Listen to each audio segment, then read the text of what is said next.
લાખ માળવાનો ધણી ભરથરી છે ને, જોજો વિચાર કરજો કે પિંગળાનો એક ઇતિહાસ એવો છે કે અશ્વપાળ પાસે રાતે ગઈ હતી અને ભરથરી આ જોઈ ગયો ને આમ થયું ને તેમ થયું ને આવી બધી વાતો છે. એ વાત ખોટી છે એવું મારો દાવો નથી, પણ હું તમને એક વાત કહું કે 92 લાખ માળવાનો ધણી હોય એનું બૈરું આવું જેવું તેવું હોય એવું હોય જ નહીં. પણ આમાં શું છે કે સાચો ઇતિહાસ બધા દબાવી રાખ્યો છે, પાદરી ઉથડક વાતો કરે. આ રામાયણમાં છે ને, રામાયણમાં તે બાપુ કેટલી ઊંધી વાતો ચિતરી નાખીશ. રામાયણ છે કંઈક જુદી, દુનિયા ઊંધી કરી નાખીશ. એ 92 લાખ માળવાનો ધણી ભરથરી પિંગળા વગર બાપુ એક સેકન્ડ ન રહે કે ઈ પિંગળાને છોડીને બાપુ સાધુ બની ગયો હોય છે. કેમ બન્યો હોય છે વિચાર કરજો.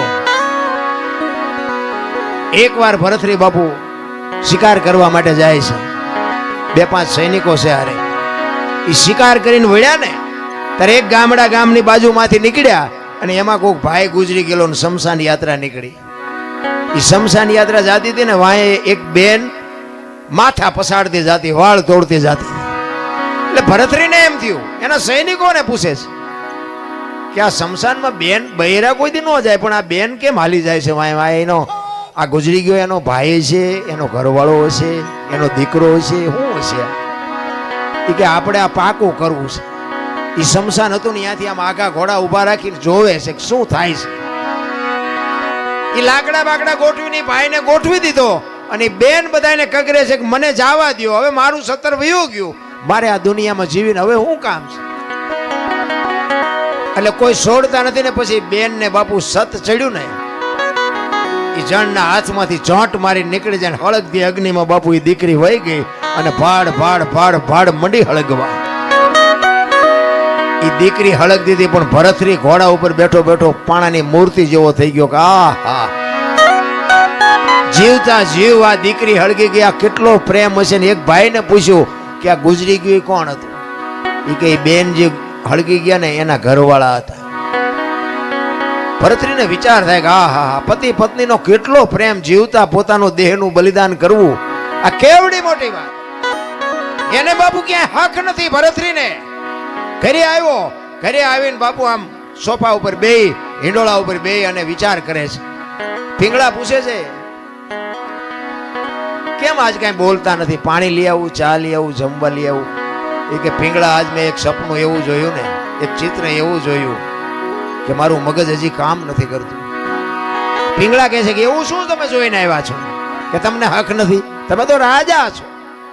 એ કઈ વાત હાજી, પણ એક ગામની બાજુમાંથી અમે નીકળ્યા ને, એ એક ભાઈ ગુજરી ગયા હતા અને એના ઘરવાળા, એની પત્ની હતી ને, એ ભાઈને હળગાવ્યો ને હળગતી અગ્નિમાં બાપુ એ દીકરી ભડ ભડ ભડ હળગી ગઈ. હું તો જોઈ રહ્યો, મને હજી મારા હૃદયમાં બાપુ ચેન નથી પડતું. અને પછી પિંગળા કહે છે કે અગ્નિ મૂકી હતી કે એની હાથે પ્રગટ થઈ હતી? કે ના, અગ્નિ તો મૂકી હતી. તો એ તો 3જા નંબરનો પ્રેમ કહેવાય, એમાં શું મોટી વાત હતી? જોજો, ઇતિહાસ એમ નામ ન બને. ઈ અગ્નિ જો મૂકી હોય તો એ 3જા નંબરનો પ્રેમ કહેવાય. અને ભરથરી વિચાર કરતો તો હારો 2જા નંબરનો કેવો હોય છે, 1લા નંબરનો કેવો હોય છે? એ પિંગળાને કહે છે કે તો મને આ તમે મને ખુલાસો તો કરો, આ 2જા નંબરનો પ્રેમ કોને કહેવાય, 3જા નંબરનો કોને કહેવાય? ત્યારે એમ કહે છે કે અગ્નિ આપી ને 3જા નંબરનો છે અને જમણા પગના અંગૂઠેથી એની હાથે પ્રગટ થાય ને એ 2જા નંબરનો છે. તો કે 1લા નંબરનો? કે 1લા નંબરનો પ્રેમ ઈ છે કે પોતાની પત્નીને એનો ધણી ગુજરી ગયો એવી વાત જ્યાં કાને પડે અને શ્વાસ અંદર હોય તો બહાર નો નીકળે ને બહાર હોય તો અંદર નો જાય, ખોળિયામાંથી જીવ નીકળી જાય, આનું નામ 1લા નંબર. હવે આવું આપણા બૈરા કે એટલે આપણે આપણા બૈરાને પૂછ્યું કે ન પૂછ્યું તું મને કેટલા નંબરનો કરે છે? આપણે કઈ હારા તો એટલા બધા નથી જ.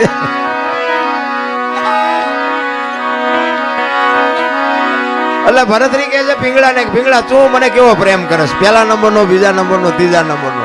એટલે સ્વાભાવિક છે આપણું બૈરું 1લા નંબરનો કરતું હોય, 3જા નંબરનો, પણ એ તો એમ જ કે 1લા નંબરનો કરું છું. એ તો કઈ એવું જ ન કે હું 3જા નંબરનો કરું છું.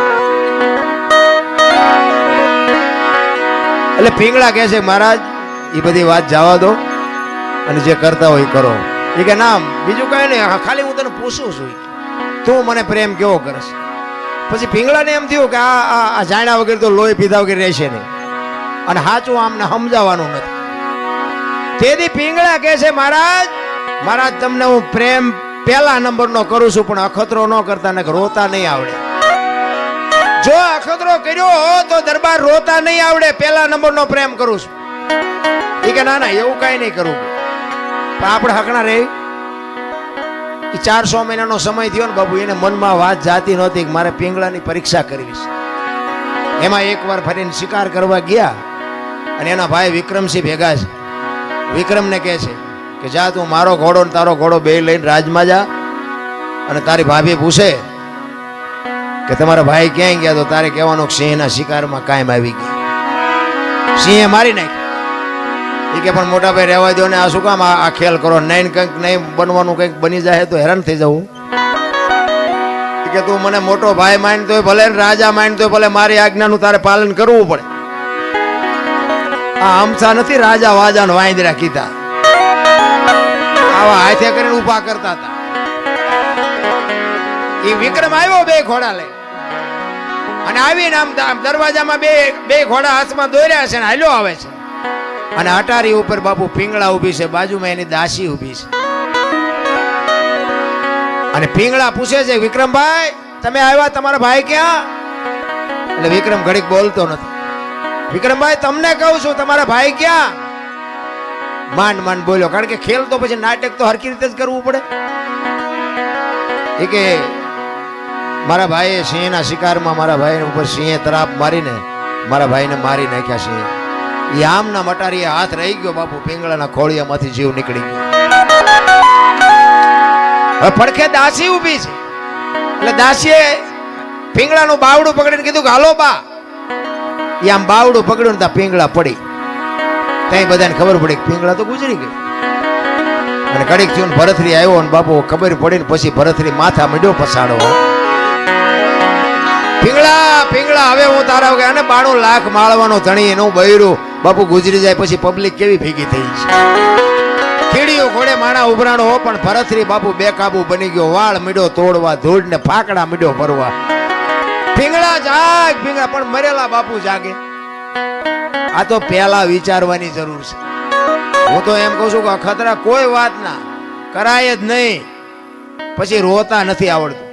આપણે જેલમાં કોઈ માણા હોય એને બાપુ આ સંસારની કે હરવા ફરવાની, ખાવા પીવાની, મોજ કરવાની કઈ જરૂર નહીં હોય, એને શોખ નહીં હોય.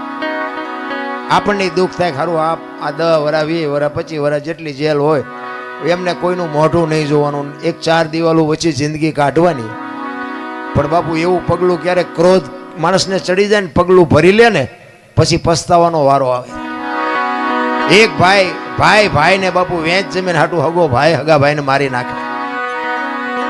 એક જાય ઉપર ને એક જાય જેલમાં. એટલે જ સંતોએ કીધું કે ધરતી રાજા રામની કોઈની પૂરી કરીને આશ, આની માથે કંઈક રાણા રમી ગયા ને કંઈક વિયાઈ ગયા નિરાશ. પછી જેલમાં પૂર્યો એની આપણે ખબર કાઢવા જાય ને તો એ શું કે ખબર, એ કે ઓલું પોસાવી ગયું જાય ભલે જાય, પણ મને આમ જ બારો કઢાવો. તો હવે વેચ જવા દીધી હોત તો તારે મોડું થઈ ગયું. મારો કહેવાનો અર્થ એ છે, સમયની હારે હાલો. સમય બડા બલવાન નહીં, પુરુષ બળવાન. હમણાં કીધું તું ને, વખતની બાપુ વાતું છે. અર્જુન જેવો બાણા વળી બાપુ આમ ગાંડીવની પણસ પકડીને છૂટી મૂકે ને, કુરુક્ષેત્રના મેદાનના પડ ધ્રુજે. અને ભીષ્મની સામે બાપુ ઈ ઉભો રહે, બીજાની તાકાત નહીં. અને એ શિખંડીને આગળ રાખ્યો ને કે ભીષ્મની સામે ઉભું રહેવું. એટલે ઈ અર્જુન બાપુ હસ્તિનાપુરથી દ્વારકા જાતો તો લૂંટાઈ ગયો, સમય વિયો ગયો. એમ સમયની બલિહારી છે. સમય હારે હાલો, વર્તમાનમાં જીવો બાપુ. ભૂતકાળને ભવિષ્યકાળને સંભાળવાની જરૂર જ નથી.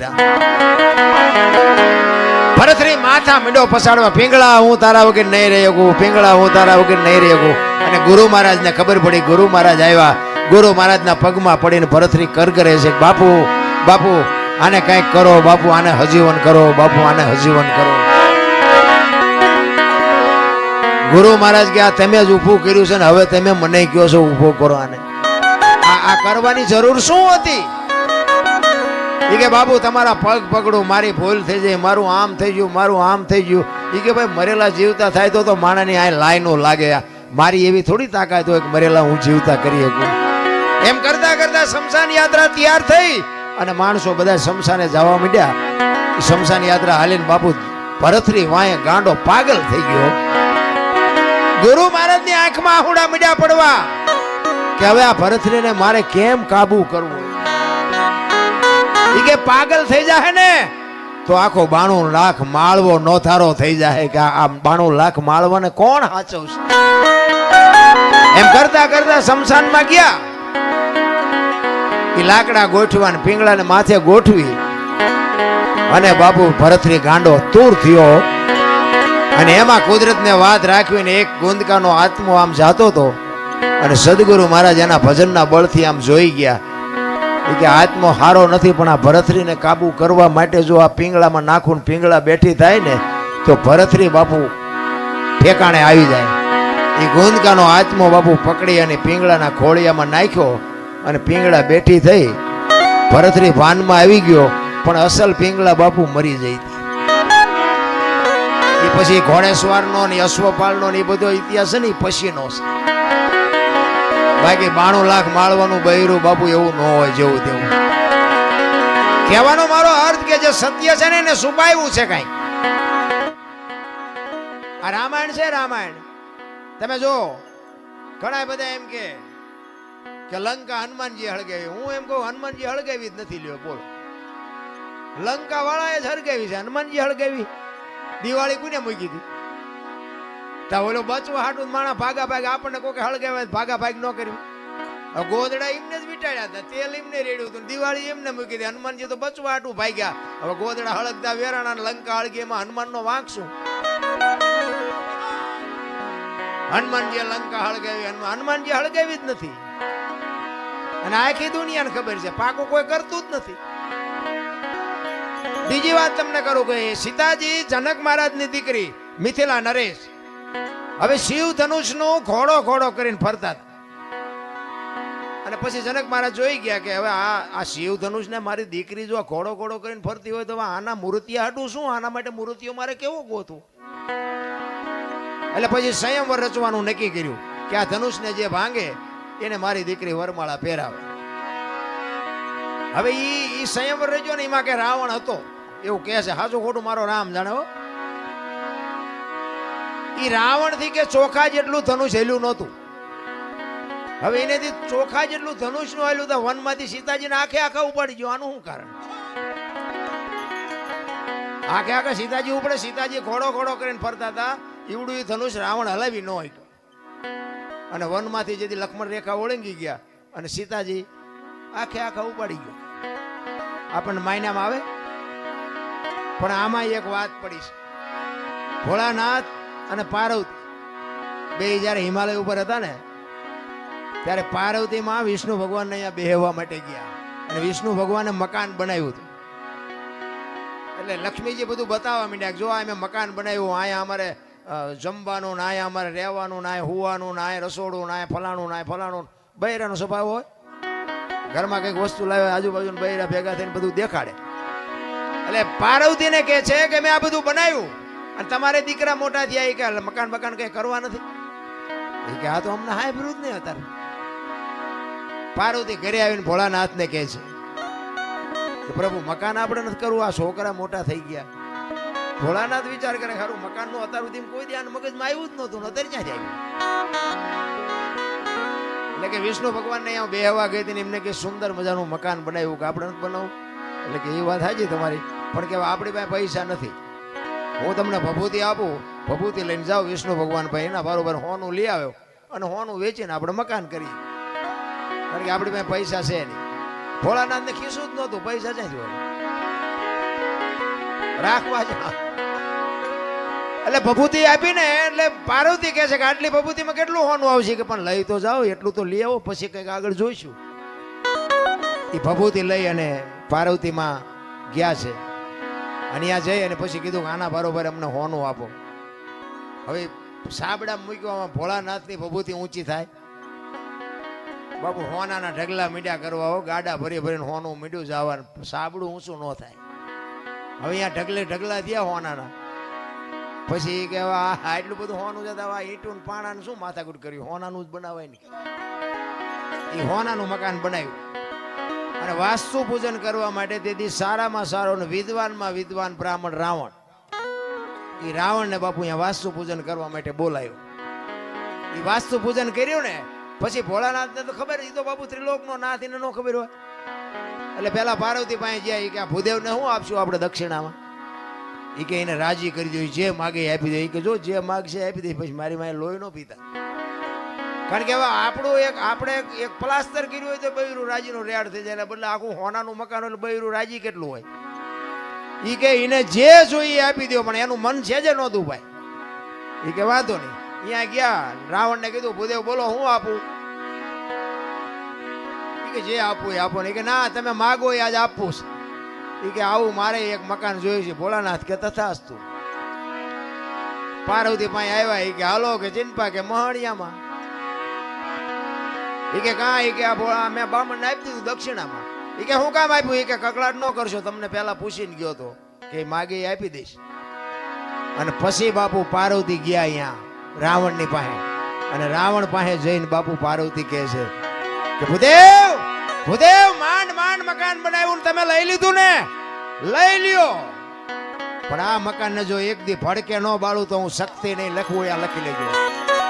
આ સીતાજીને બાપુ અહીંયા જવાનું જ હતું, નકર સીતાજીની બાપુ એની સામે દ્રષ્ટિ પડે ને તો રાવણની રાખ બાપુ આ ધરતી ઉપર ન પડે, રાખ ઉડી જાય. ઈ દીકરી હતી સીતાજીને. તમે શું માનો છો? એની તાકાત જ નથી કે રાવણ એની સામે દ્રષ્ટિ કરે.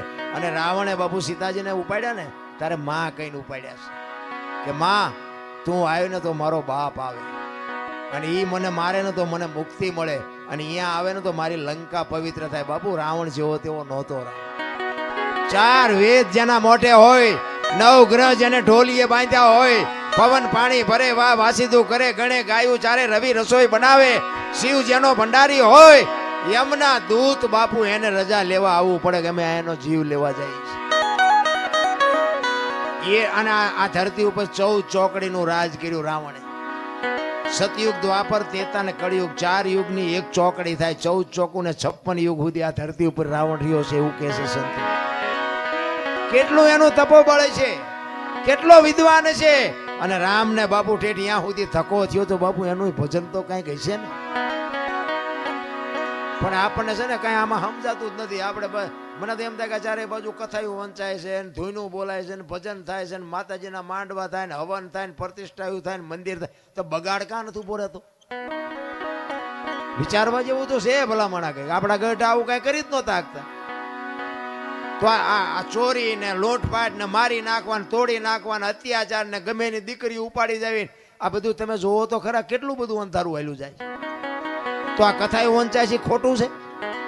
એ કેમ કેવું ખોટું છે? હવે આમાં માણસના જીવનમાં જો ઉતરે નહીં આ વાત તો આ કથામાં ફાયદો કોને? મંડપ વાળાને, સાઉન્ડ વાળાને, સાજિંદાને, અમારા જેવા કલાકારને, રસોઈયો હોય એને, બાકી કોને ફાયદો? હવે તો આ 2-5 લાખ રૂપિયા 10 લાખ રૂપિયા આમાં નાખવા તેના કરતા પાદરા ગાયું ખડમાં દઈ દીધા હોય તો. ગામો ગામ કથા એવું વંચાય, ગામો ગામ. અમારે તો રોજ ફોન આવે કે અમારે પ્રોગ્રામ રાખો, અમારે રાખો. અમે પછી કહી દે કે આટલા થાય છે, કથા એવું કરો જે કરો એ. અરે બધું ડીંગો ડીંગ હાલે ભલામણ. મને એમ થાય કે આ ખોટું છે એવું નથી કહેતો, પણ બગાડ અટકવો જોવે બાપુ. જો આ સત્ય હોય અને કાં ઓલા કે ને કે કાં તો ઓલામાં ફેર ને કાં તો ઓલામાં ફેર, સત્ય હોય તો આ બાપુ દુનિયામાં કંઈક, હું એમ કહું છું કે 5000 50,000 માણા ભેગું થાય એમાં 10 તો સુધરવા જોવે કે નહીં. અમે એક જગ્યા આમ ગુજરાતમાં ક્યાં ગયા હતા, ગામનું નામ ભૂલાઈ ગયું, કથા એટલે અમે જોયું કે કથા છે, એમ ગાડી હાંકતો એ વખતે. એટલે અમારે થોડોક ટાઈમ હતો, કીધું હાલો ને આપણે કથામાં જઈને બેહી. હવે એમ અહીંયા બેઠા ને કથા ચાલુ હતી ને એમાં 2 જણા બાજ્યા. બોલો, હવે કથા ચાલુ હોય એ વખતે જો બાજે માણા તો એમાં બહાર તો કઈ મગજમાં ઉતરે જ છે. એમાં એકને દવાખાને લઈ જવો પડે. બોલો, હવે આમાં પતિ જો હોય તો કથાના માંડવાનું શું થાય, ઓલા વક્તાનું સાજિંદાનું શું થાય? અરે બાપુ કઈક ઊંધું રંધાય છે, મને એવું લાગે. સાચું ખોટું તો મારો નામ જાણે. ખોટું છે એવું આપણે નથી કહેતા. રામકથા ખોટી નથી, ભાગવત કથા ખોટી નથી, પણ આ અટકતું નથી. એટલે મને એમ થાય કે આનો કંઈક પાવર ઘટી ગયો હોય, ગમે એ થયું હોય. બાકી તો રામાયણ છે તો રામાયણ છે ભલામણ. એક હું તો એમ કહું છું, ઘરમાં એક રામાયણ નાનું મોટું પુસ્તક હોય ને, જિંદગીમાં કોઈ દી બાપુ મોડો પ્રસંગ નો આવે કરી. રામાયણ એવો ગ્રંથ છે ભલા. તુલસીદાસ મહારાજે રામાયણમાં એક સાખી લખી કે સુનહું ભરત ભાવી પ્રબળ જીવન મરણ જસ અપજસ નફો નુકસાના વિધિના વિધાન. જીવન મરણ જસ અપજસ નફો અને નુકસાના 6 વસ્તુ બાપુ હજી આજની તારીખમાં કોઈને ખબર નથી. આપણે આ દુનિયામાં આવ્યા કેવી રીતે કોઈને ખબર હોય મને કયો, અને જવાનું છે કેવી રીતે એ કોઈને ખબર હોય કયો. જીવન મરણ ની ખબર નથી. તો આઈને જ વાત કરો ને, અમે અહીંયા આવ્યા છે, અમને જ મળે કબજ મળે અમને ખબર છે. 5 જણા હારું એ કે 5 જણા એમ કે બોલે વારો જ ન આવવા દીધો બીજા. જ મળવાનો છે કબજા મળવાનો એ કોઈને ખબર નથી. જીવન મરણ જસ અપજસ નફો અને નુકસાન. ગમે એ માણસ ધંધો કરે ને બધા નફા હાટું જ કરે છે, કોઈ નુકસાન હાટું નથી કરતું, પણ બધા નફો થતો જ નથી. આ 6 વસ્તુ કોઈના હાથમાં નથી. આ વશિષ્ઠ મહારાજે ભરતને કીધેલી. ક્યારે? રામચંદ્ર પરમાત્મા વનમાં ગયા ને ભરત મોસાળમાંથી આવ્યો ને, એટલે ભરત રોવે છે. એટલે એ વખતે વશિષ્ઠ મહારાજ કહે છે, ભરત સુનહું ભરત ભાવી પ્રબળ જીવન મરણ જસ અપજસ નફો અને નુકસાન આ વિધિના વિધાન છે. હું વશિષ્ઠ જેવો મહારાજ હાજે મેં નક્કી કર્યું હતું કે હવારે રામને ગાદી ઉપર બેહારવાના, અને 12 કલાકની એક રાત જઈને તો આખું ચકડું ફરી ગયું. હું કાંઈ ન કરી. આ વિધિના વિધાન છે. અને આવડી આજ સાખી તુલસીદાસે રામાયણમાં લખી, અને એમાં એનું વર્ણન કર્યું કે આમાં જીવન કોને મળ્યું, મરણ કોને મળ્યું, જહ કોને મળ્યું, અબજ કોને મળ્યો, નફો કોને થયો, નુકસાન કોને થયું. રામાયણમાં ઈ કે નુકસાન કોને થયું અને નફો કોને થયો. તો નુકસાન બાપુ રામની માં કૌશલ્યાને થયું. જુવાન જો દીકરો અને વહુ બે વનમાં જતા હોય તો માં માથે તેથી કેવી વીતી છે. નુકસાન થયું કૌશલ્યાને, નફો થયો સબરીને. બાપુ રામને અહીંયા જવું પડ્યું. કાંઈ લેવા દેવા નહીં. ભીલડીની દીકરી બાપુ, કોઈ વેદનું શાસ્ત્રનું માણાનું ગામનું કોઈ જ્ઞાન નહીં. રામને અહીંયા જવું પડ્યું. સબરીને બાપુ નફો થયો ને હગી જનેતાને નુકસાન થયું. તો કે જીવન કોને મળ્યું અને મૃત્યુ કોને મળ્યું? મૃત્યુ મળ્યું રાજા દશરથને. રામ જેવો દીકરો હોવા છતાંય બાપુ મૃત્યુને રોકી ન શક્યો. મૃત્યુ મળ્યું દશરથને, જીવન મળ્યું અહલ્યાને. હરાપમાંથી મુક્ત થઈ ગઈ. તો કે આમાં જ કોને મળ્યો ને અબજ કોને મળ્યો? અબજ મળ્યો કઈ કઈને, અને જ ખાટી ગયા વાંદરા. તેથી રામને કોઈ નો કામમાં આવ્યા, વાંદરા જ કામમાં આવ્યા. આખી અયોધ્યાને ખબર હતી. ક્યારે? લક્ષ્મણ મૂર્છિત થઈ ગયો ને હનુમાનજી મહારાજ જયારે સંજીવની લેવા ગયા અને લઈને આવતા હતા ને ભરત જોઈ ગયો. એ કે રાક્ષસ કોક પર્વત લઈને જાય છે, મારા ભાઈની વનમાં છે, અહીંયા નાખશે ને તો કંઈક નુકસાન કરશે, એટલે આને પાડું હેઠો.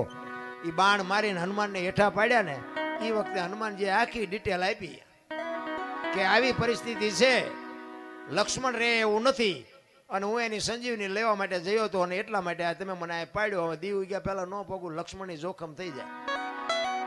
આખી અયોધ્યાની વસ્તીને જાણ થઈ કે લક્ષ્મણની આ પરિસ્થિતિ છે, પણ જ્યાં નહીં કોઈ. ભરતે કીધું કે બાણ ઉપર બેસી જાઓ, હાલો હું તમને મોકલી દઉં. હનુમાનજીને કઈક પાવર હતો, આ ભરતજીએ ઉતાર્યું. કારણ કે બાપુ વસ્તુ છે ને કઈક છે. રામાયણ છે તમને મને આ એક રસ્તો બતાવવા માટેનો ગ્રંથ છે. સીતાજી લક્ષ્મણ રેખા ઓળંગી ગયા અને હરણ થયું. મેં કીધું એમ સીતાજીનો બાપુ કોઈ એની માથે દ્રષ્ટિ ન કરી શકે, પણ આપણને આ માર્ગ બતાવ્યો છે કે જે બાપુ લક્ષ્મણ રેખા ઓળંગી જાય ને એનું આ દુનિયામાં હરણ જ થાય. લખવું હોય તો લખી લેજો. પછી બાપને હોય ને દીકરાને હોય ને માને હોય ને વહુને હોય ને દીકરીને હોય, મર્યાદા કોઈ મૂકી દે એટલે બાપુ હરણ જ થાય. રાવણ મરી ગયા હું માનતા નહીં. ગામો ગાયમ છે રાવણ, પણ જે મર્યાદા મૂકી દે એટલે આ દુનિયામાં હરણ જ થાય. બાકી વાતમાં કાંઈ છે. એક સબરીનો પ્રસંગ કહી પછી મારી વાણીને વિરામ. સબરી બાપુ, હમણાં મેં ગુરુની શિષ્યની વાત કરી, મૂળદાસને હજી સાંભળવાના. મૂળદાસ બાપુની વાત લઈ લો હાલો ને, પછી સબરીને વાહે રાખો. મારે જોકે જ્યાં જઉં છું ને ત્યાં મને બે ત્રણ વખત બેહરી અને કાઢ લે શીખ મારી પાસે શું કાઢવું. બધા સાંભળેલો જ છે મને, આમાં કઈ નવું તો કઈ છે નહીં એટલે એ તો મને ખબર છે.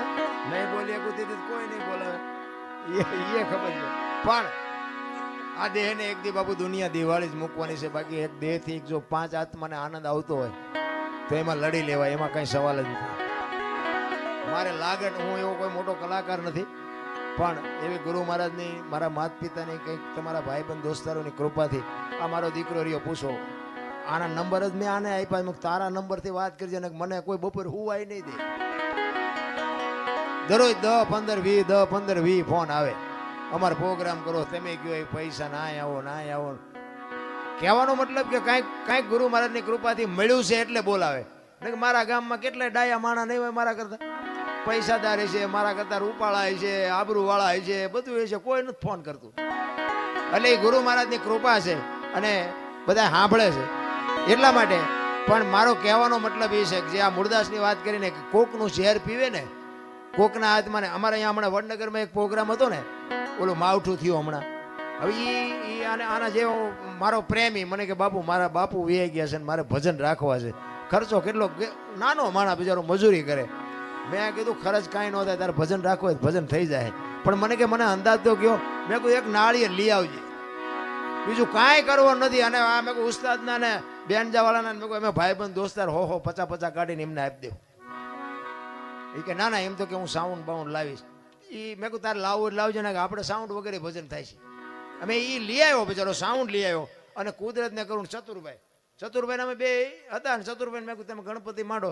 એ ગણપતિનું બાબુ ભજન પૂરું ન થયું, વરસાદ મળ્યો ખાબકવા. હવે બજારમાં રાખેલું એ કાગળ ને બાગળ ને બધું સાઉન્ડ ઉપર રાખ્યું.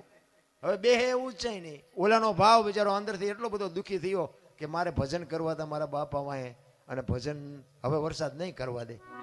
એટલે મેં કહ્યું તું મોળો પડીમાં, તારે ભજનનું જ કામ છે કે બીજું કંઈ કામ છે? પણ કે હવે આમાં મેં કીધું આ પણ તારી ઓરડી તો છે ને, પણ કે ઓરડી છે એમાં કે હમા એવું જ નથી કાંઈ. એ કે મારી પાસે મોટી શેટી પડી છે, મારી પાસે 8-10 જણા. મેં કહું આપણે છીએ 10 જણા જ તે, પણ મને કે ઓલી શેટી કે અડધો રૂમ રોકી રાખે. મેં શેટીમાં તમે સડી જઈશું, તમે હેઠા બેસજો. એ કે પણ સાઉન્ડ ક્યાં રાખવું? મેં સાઉન્ડ જોતું જ નથી. અને ચતુરભાઈ તમારે પૂછવું હોય પૂછજો, વગર સાઉન્ડે બાપુ ભજને કર્યા, થાળે કર્યો, ધૂને કરીને પરભાતી કરીને ઊભા થયા. બાપુ એનું હયું એવું ટાઢું થયું ને કે બાપુ મને એમ હતું વરસાદ આવ્યો એવું ભજન નહીં થાય. કહેવાનો મારો મિનિંગ કે ભાવ છે, પ્રેમ છે, અને અમને આપ્યું એને જો પીરસીને તો અમારા જેવા નમાલાય કોણ કહેવાય ભલા? મારે માણાની કોઈ જરૂર ન હોય. મને તો એવા અધિકારી 5 બેઠા હોય ને એટલે મને એમ થાય શું અમને આપી દઉં. બાકી તો કોઈ બાપુ અમારે અહીંયા કોઈ કોથળા નથી નાખી જવાનું. પણ મારો કહેવાનો મિનિંગ એ છે કે આ કંઈક લેવા જેવું છે, આ કંઈક ખાવા જેવું છે. આમાંથી 2 જણાને મારી વાત ગળે ઉતરે ને એટલે મને એમ થાય કે મારી રાજ સુધરી છે, બસ બીજું કાંઈ છે નહીં. આમાં કોકના જીવનમાં બાપુ કોકના દુઃખમાં જો ભાગ પડાવી શકી ને તો જ મારો નાથ નોંધ કરે, બાકી એમનામ નથી થાય એવું. આ મૂળદાસ હાંજનું ટાણું વાયુનો કાંઠો ને બાપુ માળા કરતો હતો. અને એક જુવાન દીકરી કુએ પડવામાં આવી અને આમ કુવામાં ધોબકો મારવાની તૈયારી કરી અને બાપુ જોઈ ગયા. હળી કાઢીને બાવડું પકડી લીધું. હા બેટા શું કામ? એ કે બાપુ મને મરવા દો. એ કે પણ શું કામ મરવું છે? આ માણા જેવો અવતાર મળ્યો છે, મરવું છે શું કામ? એ કે બાપુ મારા જીવનમાં એક ભૂલ થઈ ગઈ છે, હું મોઢું નથી બતાવી શકું એવું. પણ કે છે હું આ કુવામાં પડીને બીજી ભૂલ કરવી છે? એ કે એમ નહીં, પણ એ કે હું કહી શકું એમ નથી. પણ કે શું વાત છે? એ કે બાપુ મારા પેટમાં બાળક છે ને, બાળકના બાપનું નામ લઈ શકું એમ નથી. લઉં ને તો જીવવા દે ને, પણ લઈ શકું એમ નથી. કારણ કે એવા મોટા માણા હોય તો બાપુ આવા જ કોકના ધંધે લગાડે ને. એટલે મૂળદાસ બાપુ એમ કે છે કે તારા પેટમાં બાળક છે એનો બાપનું નામ લે તો તને જીવવા દે? કે બાપુ તો જીવવા દે. અને તેથી આ ભારતનો સંત બાપુ એમ કહેતો હોય કે કાલ તો ને તારું બાળક જો બચી જતા હોય તો અમરેલીની બજારમાં જઈને કહી દેજે કે મારા પેટમાં બાળક છે એનો બાપ મૂળદાસ છે, કહી દેજે જાય છે. આ તૈયારી આપણી? એ કે પણ બાપુ તમે જાણતા નથી, અમરેલી તમને મારશે. એ કે તું તારું બાળક બચી જતા હોય તો અમરેલી ભલે ને મને મારે. એ હવારમાં બાપુ ખબર પડી અને વાત બહાર પડી કે આ દીકરીના પેટમાં જે પાપ છે એ તો ઓલા મૂળદાસ બાપુનું. આખી દુનિયા કે બાપુ બાપુ કરતી. અને આની આ દુનિયા હાથીની અંબાડીએ ચડાવે ને ક્યારે ઘટાડે બેહારે કોઈ ભરોહા નથી રહ્યા. ઈ અમરેલીમાં માથે મુંડન કરાવી, ગધાડું બોલાવી અને જોડાનો હાર પહેરાવીને બાપુ અમરેલીમાં ફૂલેકું કાઢ્યું હો મૂળદાસ. મૂળદાસ બાપુ ગધાડા ઉપર બેઠા બેઠા વિચાર કરે કે વાહ ઠાકર વાહ, ત્યાં મારી માથે આજ ભજાડી પડી કે કાંઈ વાંધો નહીં, એક દીકરીને બાળક એ તો બચી ગયા ને. એનો નશો બાપુ, એને કાંઈ નાનું નહોતું લાગતું. એક આપણે એસટીમાં ચડીને આપણને એસટીમાં જગ્યા મળી જાય, કોઈક બેન ચડે, છોકરું ચડીને કોઈ માજી ચડ્યા હોય, કોઈ વૃદ્ધ બાપા ચડ્યા હોય, એને તમે જગ્યા આપી દો ને અને તમે ઉભા રહ્યો ને તોય તમને થાક ન લાગે. એ જગ્યા આપ્યાનો નશો તમને થાક ન લાગવા દે કે ભલે બેઠી મારી બેન બેઠી છે ને, પણ આ કરવું જ નથી. આ વાત ઉડતી ઉડતી જામનગર સ્ટેટ, અમારા જામનગર દરબારે મૂળદાસમાં કંઠી બંધાવેલી અને એને આ વાતની ખબર પડી ને કે મૂળદાસે આવું કર્યું, કંઠી તોડી નાખી. અને આયા બાપુ મૂળદાસ જો નજરે જોયેલું ખોટું પડે, હા ભેળેલું તો ખોટું પડે, નજરે જોયેલું ખોટું પડે. આયા ઠેબી નદીના હામા કાંઠે બાપુ મૂળદાસ બાપુ સાપરું વાળીને રહે છે. અને એને વિચાર કર્યો કે આ દુનિયા નો સમજે કે ઓલો જામનગર દરબાર મારી કંઠી બાંધી છે, એની પાસે જવું અને એ કંઈક મારી વાતને સમજી શકે. એ અમરેલીથી જામનગર જાય, જામનગર દરબાર ગઢમાં ગયા, કીધું કે મારે બાપુને મળવું છે. બા સાહેબે કીધું બાપુ ઘરે નથી, ક્યાંય ગયા? એ કે ગામમાં મોટું મંદિર છે ને, અહીંયા બધા સંતો આવ્યા છે, મોટા મોટા મહાપુરુષો આવ્યા છે, અહીંયા કંઠી બંધાવા ગયા છે. એ કંઠી બંધાવા ગયા એમ કીધું ને બાપુ હાથ ફાટ્યો મૂળદાસ માથે. અરે તારી ભલી થાય તારી, આને મારી કંઠી તોડી નાખી. પણ કે કાંઈ વાંધો નહીં, મારે એને મળ્યા સિવાય જવું નથી.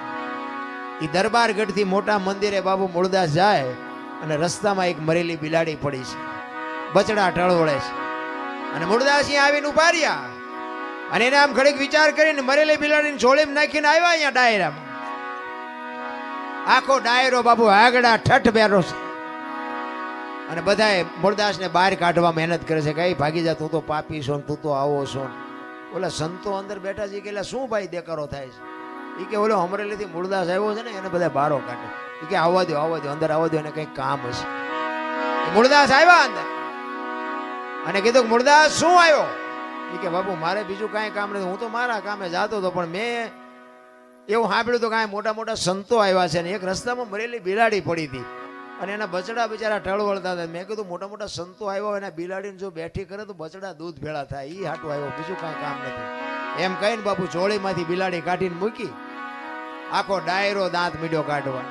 એ કે મરેલા જીવતા થતા છે કે બાપુ થાય જ તે, નકરી આરતી જ ઉતરાવી દુનિયા પાસે, આ નકરા પગે લગડાવા છે.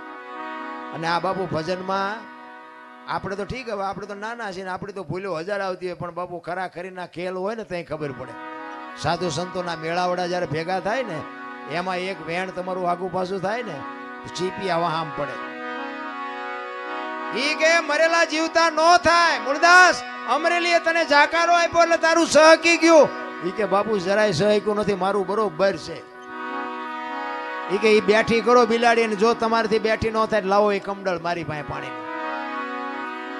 અને પાણીનું કમડળ આપી અને હાથમાં આંજળી બાપુ મૂળદાસે કેવું ભજન કર્યું છે.